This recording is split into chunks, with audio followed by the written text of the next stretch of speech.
episode is brought to you by Support the Mountain's Herbal Parasite Cleanse. This formula targets the small and large intestinal tracts and larvae, the most broad-spectrum formula available today. 100% organic, formulated by Dr. Mikio Sankey, author of the Esoteric Acupuncture series. For 10% off your first bottle, visit shopyogahub.com and use the coupon code CLEANSE at checkout. Hello and welcome to YHTV's Flowing into Awareness with visionary and master intuitive Anatara. I'm Christina Souza Ma, your host for this show.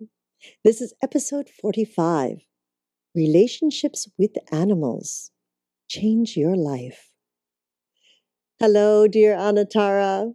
Hello, Christina. So we are still talking to the animals. Yes, we are. and hopefully this is something that we will all continue to do most of the time. Yes, absolutely. I mean, how fun for you. First it was dolphins, now it's all the different animals now. Well, it's so interesting because when I get into the water with, and this will lead somewhere in a moment, when I get into the water with the dolphins, because of the way they use their sonar, you can feel them scanning you. You can feel them entering your physical and energetic space. With other animals, I have never been that attuned to it, although I know that I can have a thought and then watch one of my pets respond and know what it is that I'm thinking. So their energy reaching out to me is in a sense scanning in the same way that dolphins do it, but perhaps the instrument isn't powerful in the same way, or I can't sense the instrument in exactly the same way. But the distance between myself and my cat or my dog is, in terms of how our thoughts can be interpreted and read, there's no difference. There's no difference at all. And that is to me, that's a very, it's an uplifting idea. There's a kind of security in that. And that's really what I want to talk about. When we have relationships with animals, or when we create relationships with an animal, and when we let that relationship become what it really can be, it can change our lives. I was speaking in our last episode about how easy it is, how much easier it is sometimes to communicate with an animal rather than a human being. And we talked about the personalities of ourselves as humans that sometimes get in the way of feeling safe with another. And a human being can be very, can be derogatory, can be, cruel in a sense. Whereas animals, more or less, unless it's been beaten out of them or something, speak truth. Their physical behaviors, their voices, barking, meowing, whinnying, whatever it might be, those voices come from a place of truth. It's an expression of what's real right now. It doesn't necessarily have as much baggage with it as some of the things that we say to each other as humans. So if we allow ourselves to relate to animals, and we allow ourselves to be open, just even open with our thoughts in whatever space we're in with an animal. We could be sitting around in our living room and there's another person there that we don't relate to well. And check to see if this happens to you, or if you're in a public place, check to see if your thoughts are shut down a bit. Check to see if your heart registry is shut down a little bit. And then notice what it's like for you if you're sitting quietly and alone in a room with an animal. Is there a difference between how you project yourself, or how you allow yourself to be projected? Is there a difference in how you receive from those around you? Animals and humans. I remember one of my favorite dogs that I had for many, many years, and she and I could be in different parts of the house, many, many rooms apart. And I would think it's time to go for a walk. And when I got downstairs to where the door was, she'd be sitting there waiting for me. She knew the resonance of that thought within me. I could hear her say sometimes, I need to go outside now. And I would come, I would know it. So that happens with the animals that we're close to.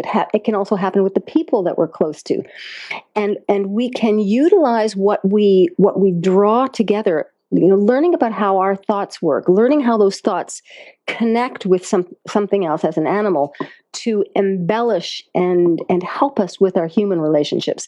I noticed this morning that I was downstairs and I was thinking to myself, I'm going to do some yoga now. And I went upstairs for some reason and found my 15-month-old grandson. As soon as he saw me, he ran over to the rug on the floor and he bent over into a downward dog position. And I thought, that kid knew I was just thinking about yoga.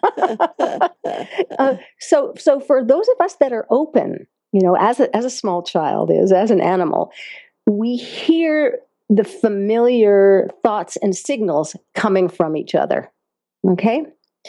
And if we look at one of our pets and we see that they're really itchy, or we see that they're uncomfortable in some way, or that they're not eating, we can literally take ourselves into the body of that animal, or approach the body of that animal with an open heart and an open mind and say, what's going on for you? What can you tell me about what you need? It may be something specific about what they're eating, or that they were attacked by a raccoon the night before. It could be something in us that's triggering that behavior in them. And the best part of all of this is that it doesn't matter if we get it wrong. When we're talking to an animal, they're not going to judge us for getting it wrong. They are instead going to continue to attempt to get the message across to us. So it's communication without judgment. It's communication without our feeling that it's a bad or negative thing if we're right or if we're wrong. And it's a beautiful thing if we get it right. You can see a relaxation in an animal when you hear something that's accurate for them. As we can see that in people, although, as we're saying, for many people, there's a mask there. There's a level of protection there that doesn't often happen with animals. Mm-hmm. Oh, how lovely. And you're absolutely right.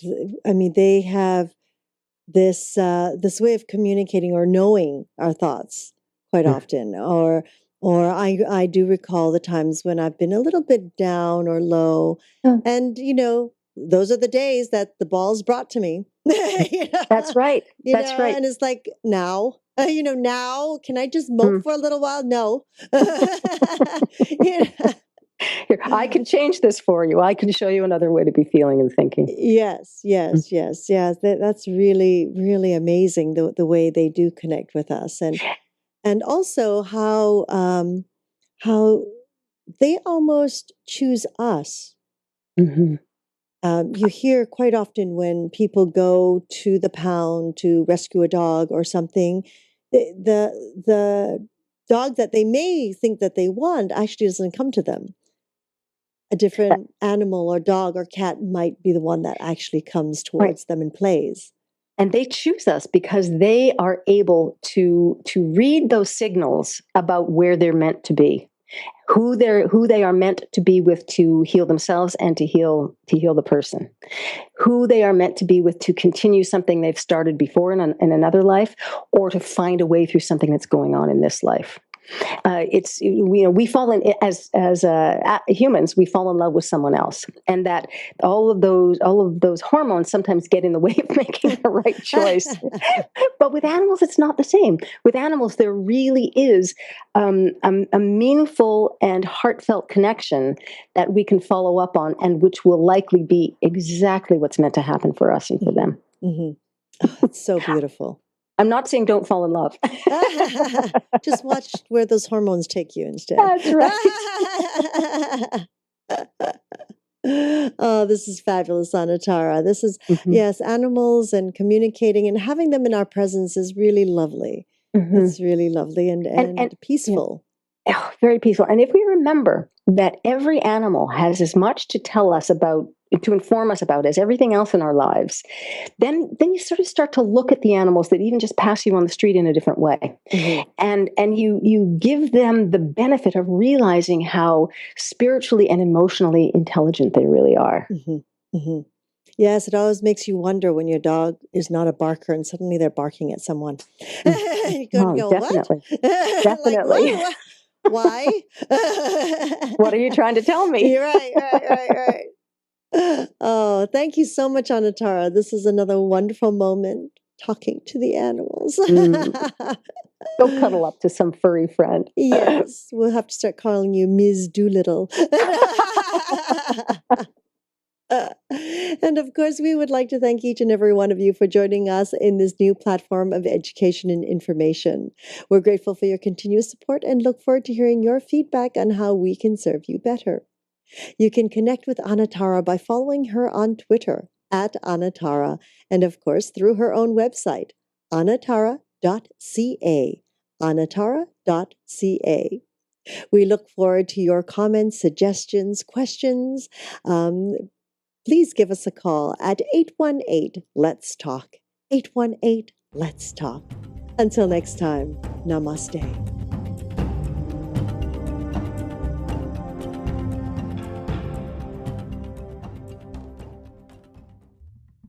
In the natural and homeopathic model of healing, there is such a respect for the human body and for that doctor inside us that we assume that whatever symptoms we have aren't the result of breakdown of the body, but they're the effort of our body to try and defend itself and to try and heal. Now, that doesn't mean that that symptom, that fever, that headache, that high blood pressure will necessarily heal us, but that it is an effort of our body mind to try and defend itself and to try and heal.